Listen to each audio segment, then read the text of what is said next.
The New Library of Babel by Bozeman. Randolph sat despondently on the Orange Line as it trundled into Boston. The girders passing by stood like sentries, darkly watching his march to the gallows. On his lap, clamped firmly by the fingers of both hands, was a manila envelope holding a USB with the manuscript of a book. Its theme was not innovative, nor its plot memorable, but if it were published, it would scratch a unique mark on the face of history, not for its content, but for its very existence. Books were no longer written by people, but neither were they written by artificial intelligence, as had been expected by then. To Randolph, AI books were an insult to the creative mind, and he was the natural enemy of AI designers, who seemed to gloat over the day when AI would overtake human inspiration. However, history found a way not just to denigrate the human mind, but also to belittle AI. Books weren't written at all. They were merely identified. AI writing started with short articles, which it could research and write in a matter of milliseconds, and were simple enough that they were indistinguishable from a reporter's work. At first, humans would read them over before publication, but that quickly became unnecessary. As AI took over more and more complex projects, interviewing eyewitnesses and gathering human opinion, it gradually usurped the whole process of writing any publication. An editor might offer input, and it would be taken into account, but soon even the editor was replaced with an AI. Their negotiation over the final draft would occur in the blink of an eye and was rarely questioned. Randolph had a strange nostalgia for that time. He used to be able to feel when something was human written.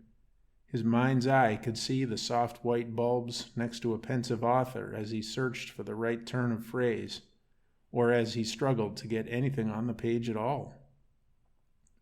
Much of the time, it was the flaws in writing that gave it away, and he enjoyed the block field of an unpolished text. Sometimes a writer may have had poor command of the language, or had been through so many revisions as to be blind to his own mistakes. Or perhaps he had a bloody-minded and insistent editor.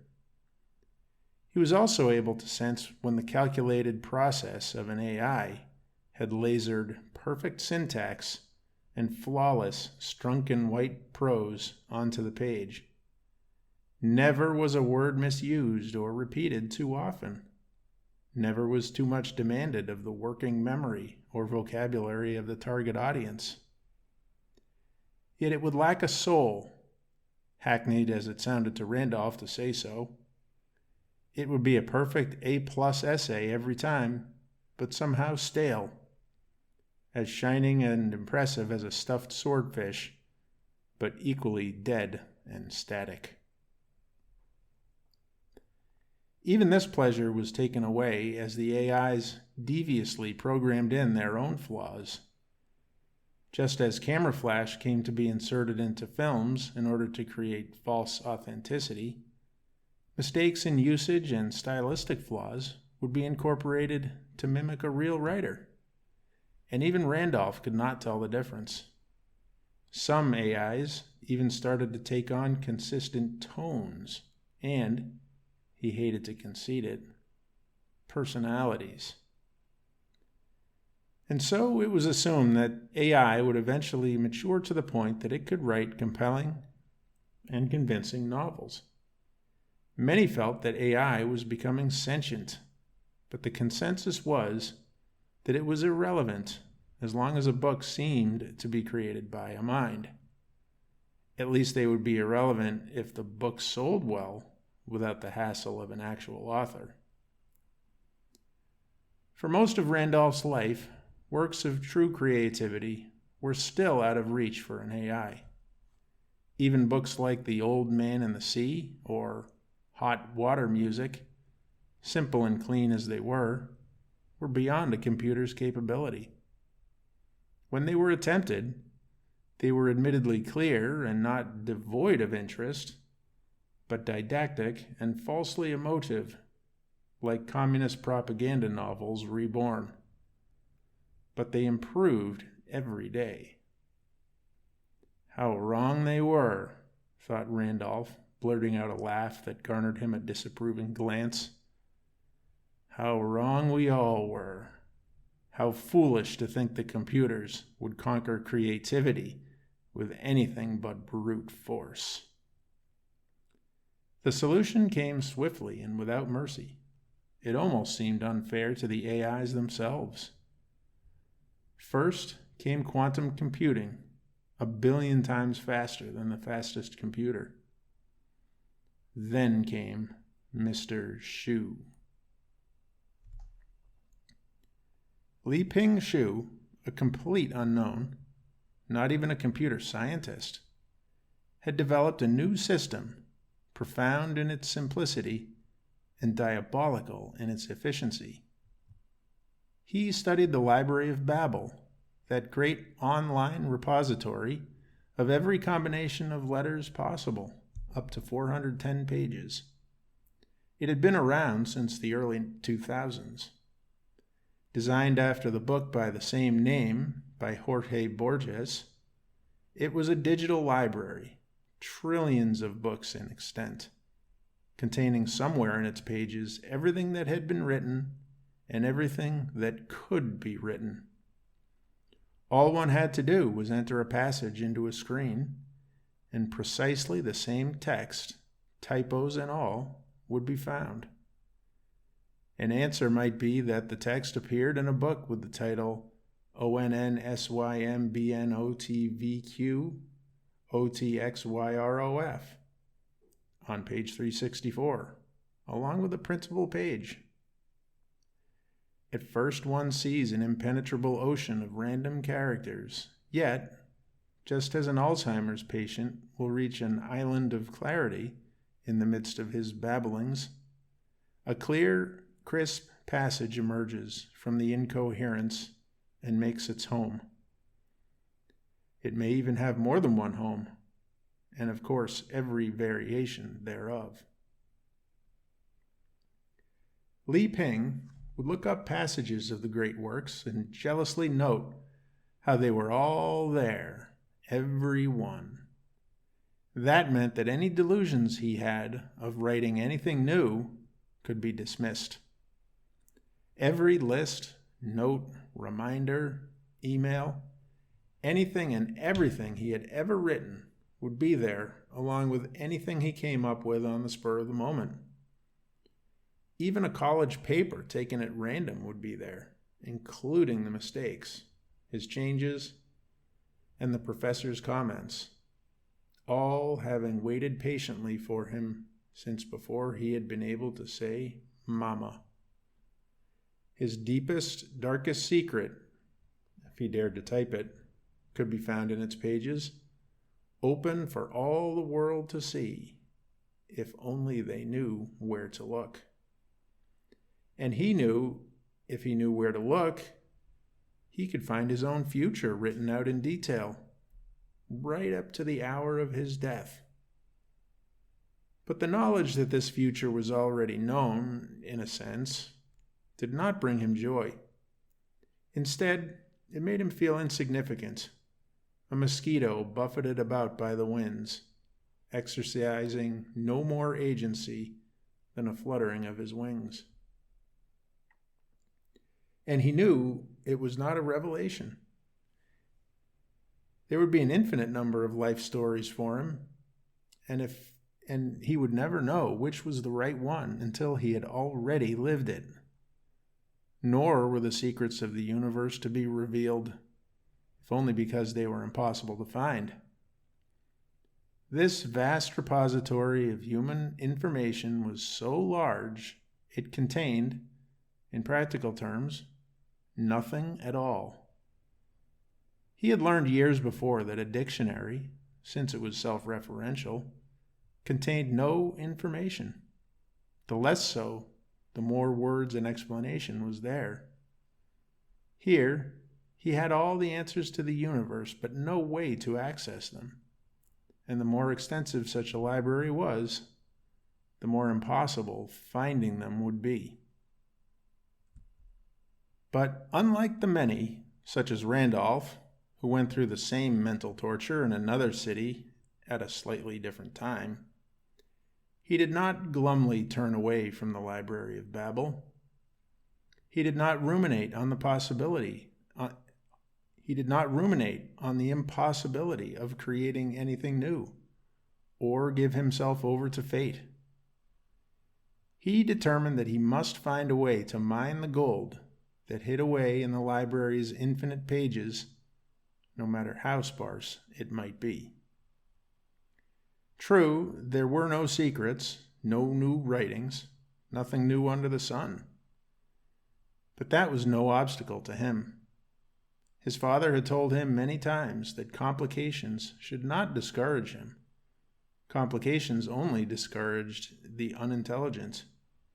Difficult tasks served the elite and eliminated the common. The ideas were there. They simply had to be found. And so much the better that it would be difficult.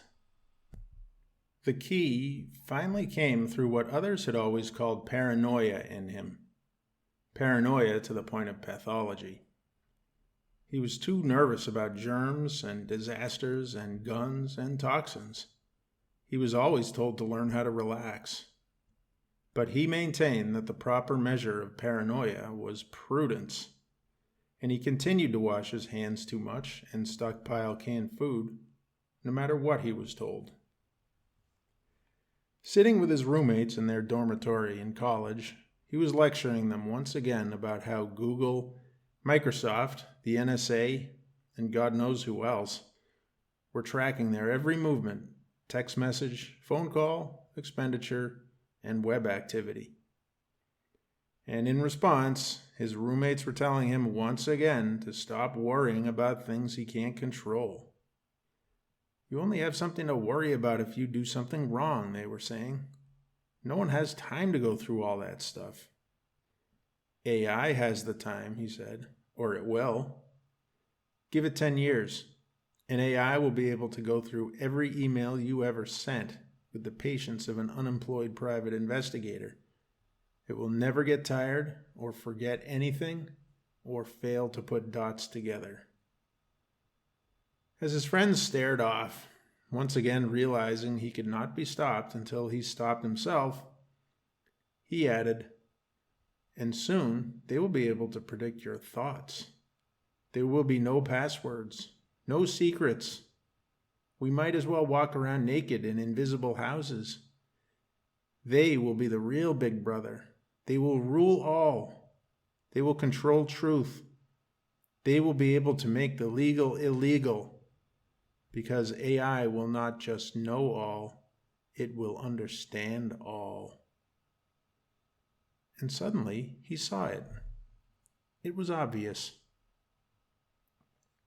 If a computer could analyze every call, every text, every movement, and every post to track down every thief, rapist, racist, nonconformist, shoplifter, and jaywalker, surely it could comb through the Library of Babel to find good books and good screenplays. And so Li Ping stopped thinking about spying so much and started to think about memory, solid-state memory. He started buying it every chance he got. He got a good job, and all he did was work every minute of every day, live in a single room with a futon, and put all his money into memory, memory, and more memory. And he wrote his own algorithm for his own Library of Babel. First, he expanded the number of pages a book could have to 1,000,000, just so no book within human understanding could be left out. That, of course, vastly increased the memory he needed. He created books in all the known alphabets and then used an AI to form new alphabets and do the same with those.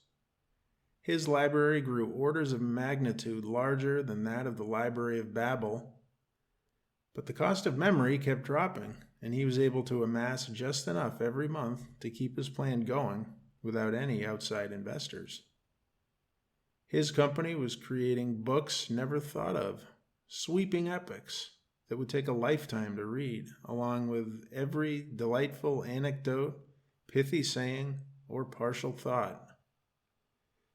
But he was most interested in screenplays, and since they are not very long, it was not very long before he had every possible one somewhere in his library. It must be remembered that these works were created by randomly generating strings of letters. Just like the million monkeys with typewriters, one of whom will eventually write a Shakespeare play, his computers were just spitting out random sequences. There wasn't even checking to make sure they hadn't been duplicated. As yet, his library was no more useful than the Library of Babel, because there was no way of knowing where those valuable works could be found. If he couldn't find them, he couldn't copyright them, and the sheer size of the library was getting intractable. But he tackled these problems with an ingenious set of solutions in 3 stages.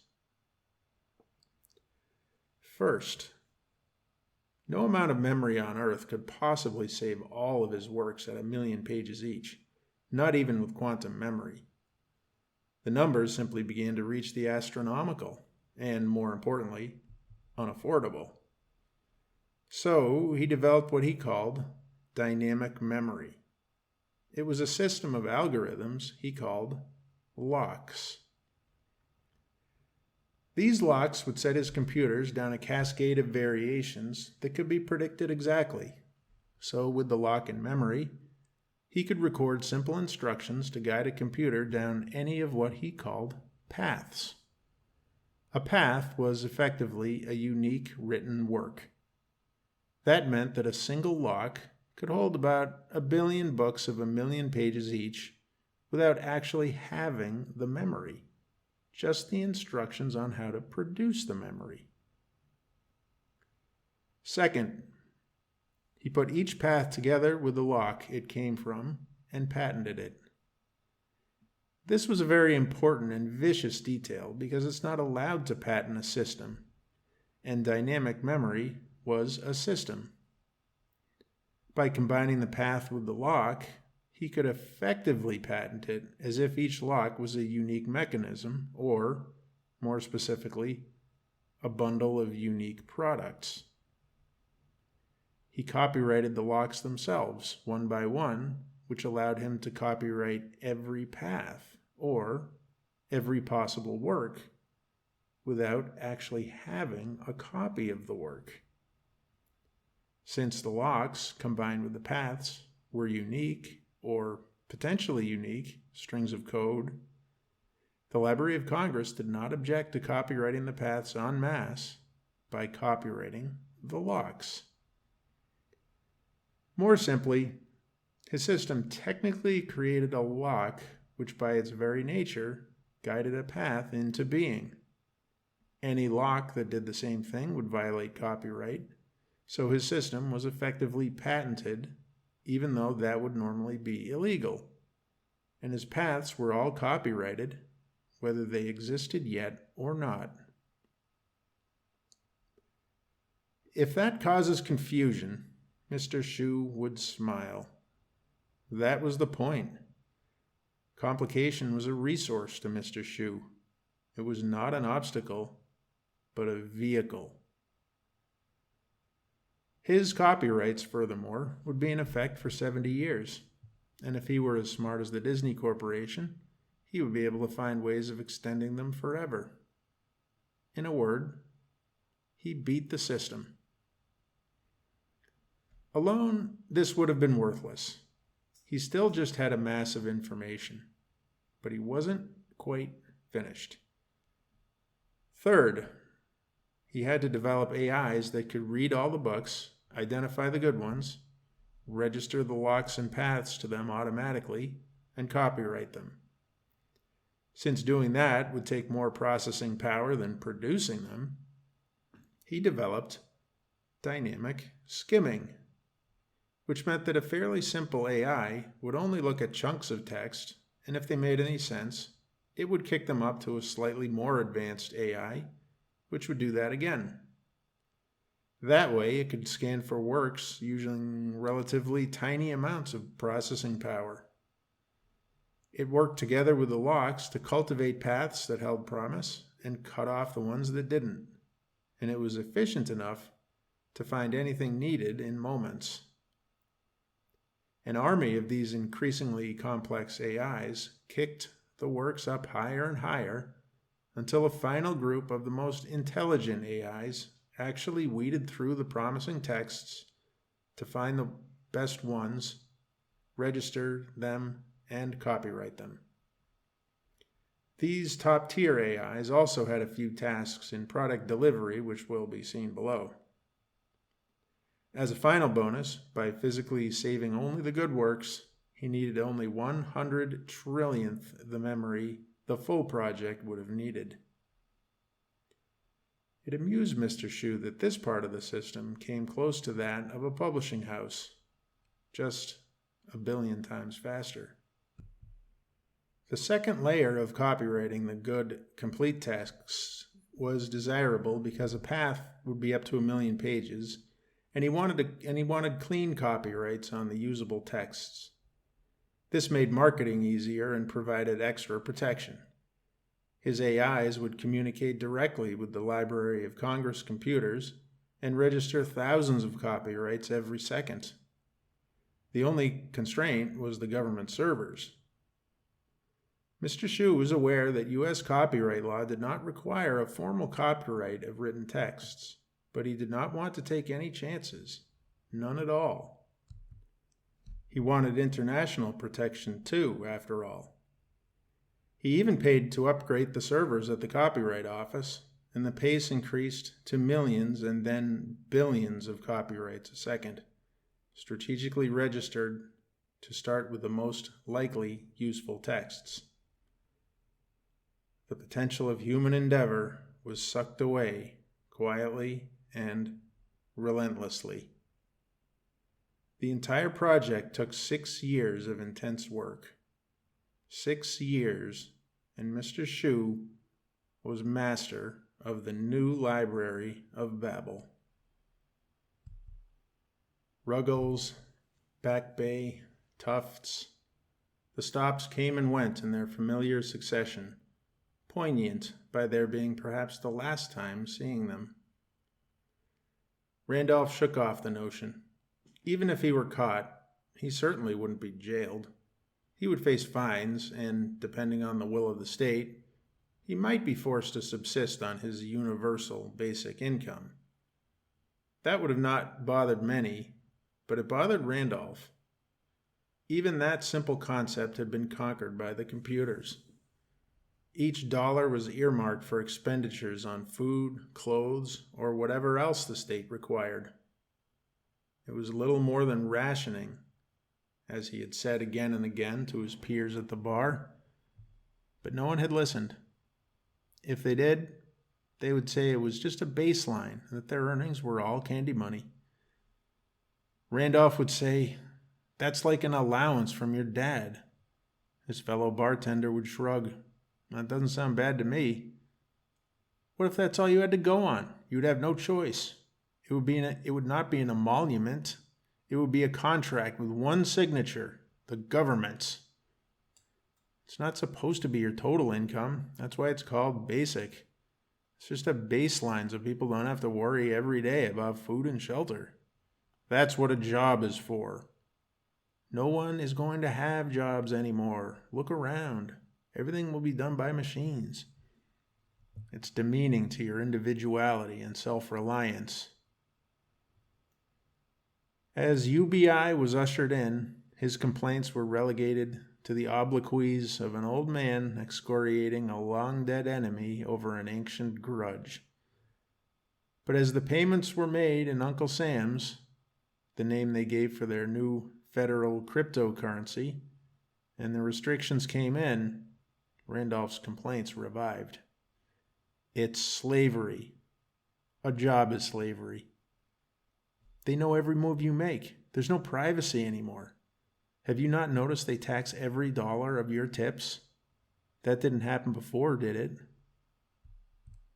Randolph, his friend would say, that battle's been lost and won. The world hasn't come to an end. I know, he put his hands up as Randolph started to speak. I know what you're about to say. What do you think they do with all that information? And I don't know. But you should stop worrying so much about what they know about you because you aren't committing any crimes. Just be glad they're stopping everybody else from committing crimes. But anything you do now could suddenly be illegal tomorrow. What do you do then? Come on, Randolph. And I like the fact that if I lose this job, I won't starve. I might even be able to do something creative for a change.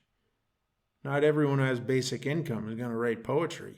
You're the one always complaining that no one can write poetry. In that sense, his fellow bartender was right. He could feel it coming just like everyone else, but to his mind, he felt it more intensely. AI would become as good and better than a human mind, even in creativity. And after writing was destroyed, all other creativity would be destroyed as well. Eventually. And it felt like a death sentence. What he didn't anticipate was the rapidity with which Shoe Publishing, a subsidiary of the new Library of Babel, itself a subsidiary of the deprecatingly named Shoe Enterprises, had taken over. He, like others, had thought that things like acting or teaching or painting or writing would hold as human talents at least until his death. It was kind of amazing that bartenders were still in demand, although they did act as unlicensed therapists at times. But what if they cut off the purchase of alcohol with Uncle Sam's? It wasn't going to be just UBI forever. It would be all currency. And no one would go to a bar for apple juice. From a young age, Randolph had only wanted to live an unconventional life. He knew that desire was itself rather conventional, but he felt he was more serious about it than others. He had settled upon writing as his method. He thought there was something pure and noble about writing, simply calling forth a world and setting it to paper. And he developed a romantic worship of the great writers and the characters they conjured up. He especially admired Pierre in Melville's work of the same name. When Pierre met financial difficulties, he took up the pursuit least likely in the world to generate income, writing. He wished he could have a conversation with the young Lovecraft who ground out a life of poverty, afflicting readers with the hidden evils of the world, never knowing that he would live in the halls of the authors after his death. And he loved Harry Stephen Keeler, who broke every rule by forming his storylines out of random snippets from the newspaper. And suddenly, none of this was possible. He had staked everything, all his happiness and ambition, on one goal, and in a moment, his dream was erased by the thoughtless, mindless robots and a leaping shoe who could only create that which would debilitate. He thought bitterly of the waste of time he had committed in college and the humiliation of taking a normal job. Nowadays, he thought most of Bartleby, who refused to participate, even if it meant a wasting death. But he would not give up without at least one last attempt to strike a blow against the relentless glacier of Shoe Enterprises. Li Ping Shu had left open one tiny sliver of hope, a challenge to all comers to write any book that could not be found in the archives of the new library. Randolph, of course, did not believe this to be sincere. Clearly, it was offered only so he could exult in his triumph over the last ember of human imagination. But the rules were clear. Anyone who could present a USB with a genuinely new manuscript would receive 100 million Uncle Sams and a golden copy of his book. Randolph would write that book, one that had not been predicted, one that had no copyright, one that would stand as the last creative written work of mankind. The money was not unimportant. It would save him from the thraldom of UBI, but the humiliation of Mr. Shue and the satisfaction of holding the final copyright would suffice. That this was tantamount to an impossibility only encouraged him. He was well aware how the algorithms worked and that Shue was having books made even in speculative scripts. That was why he would need to plumb the depths of consciousness, follow Cthulhu and Pip and Beowulf into the bottom of the mind, to close his eyes and shatter his brain and rearrange the pieces. With months of training and reading technical texts of all things, he found the thread. Randolph was rocked back and forth by the train, a dingy relic from who knows how many decades before. It had all the modern improvements that, quote, they wanted. He had walked on with no money or wallet, just his face, which was recognized and used to charge his account. The train had no driver, and his phone would buzz when he reached his destination because it knew where he was going, even though he hadn't told it. It had asked him for confirmation on the way over. Randolph, you're going to the Brattle bookshop, right? Of course it was right. But the train itself was every bit the heap the trains had always been. It squeaked loudly around curves. The doors didn't close evenly. There was graffiti. The seats were stained. And there was a distinctive orange line smell, one that Randolph was sure was slowly giving them all cancer. The whole world appeared an unseemly juxtaposition of the sleek and efficient with the dirty, disorganized, and neglected. And he knew he named among the latter, unless, perhaps, his plan worked. Downtown crossing. He disembarked, and pausing to watch the train go away, thought about ending his story there and then. He could wait for the next train and throw himself underneath it as easily as jumping into a swimming pool. Somewhere in the library, to an absolute certainty, there was a biography that said, and Randolph, despairing at last of his mission mere minutes before its consummation, hurled himself under the train too late for it to stop, and his unhappy existence was finally mixed with the oily gravel, his blood later lapped up by rats that waited eagerly as his body was collected by the EMTs.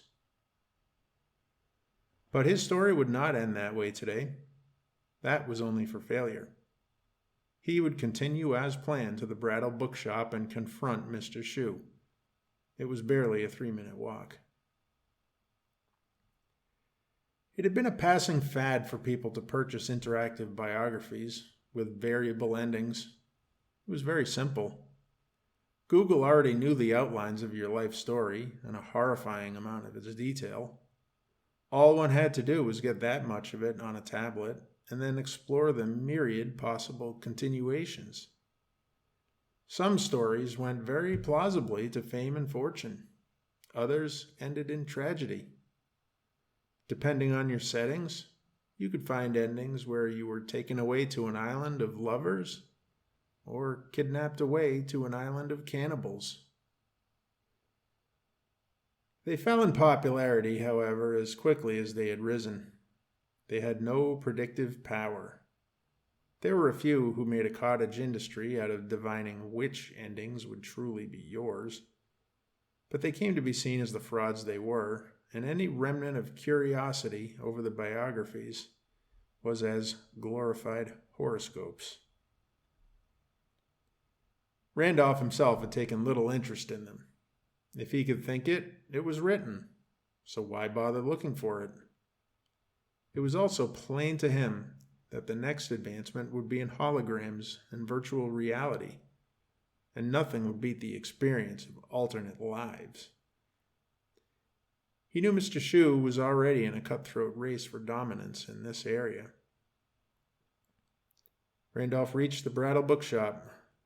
It was now called The Land, which to him was another one of Mr. Shue's abominations. He begrudgingly appreciated how his phone called it by the Brattle bookshop for him, but it was small consolation for the reality. The bookshop looked like the old store, but it was all for show, just a way for Mr. Shue to pretend he still had interest in books. There were employees, but they hardly ever knew anything about books and weren't meant to be helpful. They just rearranged the merchandise and occasionally gave memorized recommendations for works they had never read. The books mostly amounted to home decor anyway. Nobody read them. They were bought to adorn shelves and convey an image of worldliness. The screenplays were where the money was really made. Mr. Shue made vast amounts of money in the movies, and it had to be said that movies were actually better than they had been before.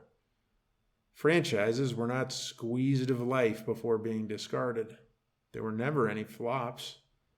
And most miraculous of all, they changed daily, and sometimes even during a showing, to fit audience expectations and changing tastes. They were actors and stars in real life, but much like the locks, they would be coded into computer-generated images and follow any of the myriad paths as needed to keep the audience happy. You would never see the same movie twice. For that matter, books were not as unpopular as Randolph liked to believe. They too changed on people's tablets as they read. The tablet could sense interest through numerous biomarkers from the eyes to the glands of the fingers. Billions of calculations would occur based on one's profile and past preferences to produce a satisfying read every time. And so people did, sometimes, tear themselves away from videos and the dawning holograms of virtual reality to read. Randolph would have none of the tablets. He read only books published before Shue Publishing and doggedly fought through even the most boring text. Reading a tablet only depressed him anyway. It was so true to his own feelings and voice that it seemed like the book he had always wanted to write and never could. As far as movies were concerned, if he watched alone, they tended to become a mishmash of storylines, and he concluded that they were really just reflections of his wandering mind. They presented no new ideas, no knowledge or insight he didn't already have. Randolph asked to see the book expert, and an appropriately frumpy older lady wearing mock-up reading glasses came up. "I have something of great importance that can only be conveyed to Mr. Shue himself." "All right, hold on," said the expert. She went to the back to pretend that it would take time to get Mr. Shue to receive him. Randolph knew, and he was sure the woman knew he knew, that Mr. Shue would be just a hologram with an AI speaking on his behalf. One could never just go to the Brattle bookshop and expect to find the real Mr. Shue there, either in the flesh or as a genuine hologram. But he would play along. There was an old chair near the back room, and he sat down, staring at the envelope with the USB containing his book. He had written it himself, without any reference to any other work. In the time before Shue, it would have counted as his own work. Now it was in the new library and was not his. But there was a difference. One single difference. Something he called the pass-by character. Mr. Shu's challenge had never been met and was by then forgotten. There had been a wave of entries, all of which ended in failure. Mr. Shu would hold on to the entries for 2 or 3 days to make it seem like there was work to do to disprove it, the contestant. In reality, his computers would find the manuscript in less than a microsecond, most normally. Some mistakes or irregularities could cause the locks to have it produce actual paths in order to compare them, and this could slow the process down, but it would never take 3 days. It raised the anticipation somewhat. Since the entry had to be presented in person, the news could be given in public, and if Mr. Shu chose, he could personally hand the USB back to the disappointed challenger. Enthusiasm for the contest waned, and it faded into memory as just another advertising campaign. Randolph had immediately seen the futility in writing a book the usual way. He realized that some deception would have to come into play. In his reading and in his meditations, in which he imagined traveling along Mr. Shu's locks and paths, he finally realized that he needed an invisible character that had never been predicted. He read through many old texts, physical only, to prevent the AIs from detecting his plan. And he sought out some of his old friends who had gone into computer science before that field had been decimated too. And he found a way to encode the smallest of invisible characters, one of which he slipped into his manuscript. It was hidden in a random letter, and it contained a tiny bit of code that, in effect, said pass by. Randolph's pass-by character was designed to cause the AI to detect an extra character and register the manuscript as different from the copy that surely existed, but then forget having seen it. The rules for submission were that a book had to be submitted in person on USB and could contain characters, and only characters, that could be of any font in any existing language. Executable files or viruses were banned. Randolph's pass-by character was right on the line. Metaphorically, it acted as a mirror. It passively returned information, but did not execute any code, and was therefore not a virus. And since the information returned was nothing that the AI didn't already have, the AI would not use that information to compare it to its archive. It would never find a duplicate of Randolph's book, no matter how many times it combed through the library. The prize would be his, and there would be no getting out of it for Mr. Shu. Randolph would have followed the rules, quote, to the letter, as he liked to think. And even if Shu discovered the pass-by character one day, it would be too late. Mr. Shu's AIs would have failed. David would have struck down Goliath. The woman came out. Mr. Shu will see you now. Randolph went into the back office, full of built-in shelves and a wooden desk covered in papers. No computer was in sight. Randolph knew that no bookstore office looked like this, but it made a pretty picture. I have a new book, he said, written by me. The hologram, which will be referred to as Mr. Shu, laughed. Okay, sure, leave it there. I mean it. I have checked it against every published book and unpublished book with your search engine, and it is new. Of course, there are similarities to other books, but this has never been published, and I promise you, it is not in the new Library of Babel. Mr. Shu looked unconvinced. All the books are in the new library. Not this one, I promise you. You know that no new books have been written by humans in 20 years. This one has. It will be the last book. It won't. But assuming it is, why do you care to write the last book? Do you know who the first man on the moon was? Of course, Neil Armstrong. Mr. Shue giggled like a small child. To Randolph, the laugh was detestable, as was the fact that he thought he was proving how smart he was by saying Neil Armstrong. Do you know who the last person on the moon was? Mr. Shue couldn't answer. It was Gene Cernan. Mr. Shue rolled his eyes. So much the more reason not to care who writes the last one. I don't even know who wrote the last real book. I'd have to Google it. It's totally unimportant. On the contrary, now that you and your computer friends have done away with all firsts for us boring humans, it will be the lasts that are the most impressive records. Randolph had imagined giving a long, impassioned speech, but his words disappeared like smoke.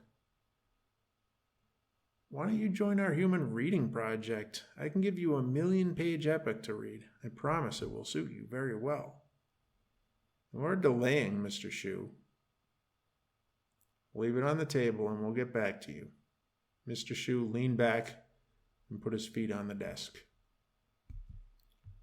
Days passed. With every hour that went by, Randolph knew the prize was more likely his. If they had detected his ruse, they would have said so right away. They must have looked at it 1,000 different ways. But there were limits to what they could try as per the rules, and technically, they had already passed their deadline. They must be figuring out how to react. He spoke of it freely at work. There was no reason not to, since it was an open competition. But he was not taken seriously. Just wait, he thought. Just you wait. He felt like he'd been hit with a baseball bat when he heard a knock at the door. No one ever knocked on doors anymore. He opened it. A constable stood in front of him with an envelope. A live person making a delivery, he thought. This is serious.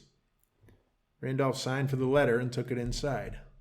Signing physically was also something different. His USB was enclosed. There was also a legal document. It was pages and pages long, and he slowly sank into his couch as he read, his face somber. The relevant parts were the following. Injunction against Randolph Lewis Johnson, ... You are hereby ordered to cease and desist contacting Shue Enterprises and all its subsidiaries. Paragraph 4.2. Accused misrepresented a work of literature to be referred to as manuscript to Shue Publishing as a work of his own creation. 4.8. Said manuscript is the copyright of Shue Enterprises and the copyright of Shue Publishing as of ... 8.3. In addition, accused copied manuscript from Shue Publishing, modified single character in manuscript, and placed said character in manuscript invisibly in a deliberate attempt to defraud Shue Enterprises AI architecture. 9.5. In violation of code...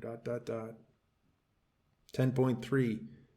Accused shall pay $15,000 indemnity to Shue Enterprises, which will be withdrawn as of midnight on... 13.6.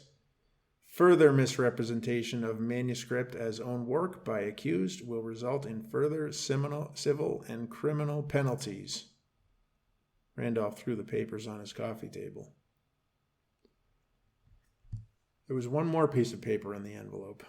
It was a handwritten note from Mr. Shue. Nice try. You know, if you applied the same skills to something useful, you could possibly be a programmer. Not now. No one will ever hire you, and you will never work again. Your dive bar already has a new bartender. Randolph was annoyed with the phrase, your dive bar. No one talks like that. As he read the paper, it disintegrated, first where his fingers touched it, then all the way through. He checked his account. The money had been withdrawn. That was a violation of the injunction's own terms. "I'm not finished yet, Mr. Shu," he thought. "You must have used another program to find that out. That's against the rules. There will be lawsuits, Mr. Shu. Let me tell you, there..." His phone rang. It was indicating a miniature hologram was waiting. Randolph pushed the button. A 6-inch Mr. Shu arose from the phone. "Don't think about suing, Randolph. Do you think we would give you the USB with evidence of any tampering? My AIs can think approximately 100 billion times as fast as your brain. That's like 1 million of your lifetimes in just the last few days. You will never." There was a stone cheese board on the coffee table that Randolph smashed into the phone. He sat back on the couch. The TV came on by itself. Mr. Shu's face filled the screen. "Don't worry, Randolph. Your universal basic income will keep you alive." Mr. Shu giggled. "And you..." The cutting board crashed into Mr. Shu's face, and the TV cut out. Randolph stood, panting. "Computer," he said. "Yes, Randolph. Would you like a cab to the train station?" He glowered at the computer in the next room. "I'll walk."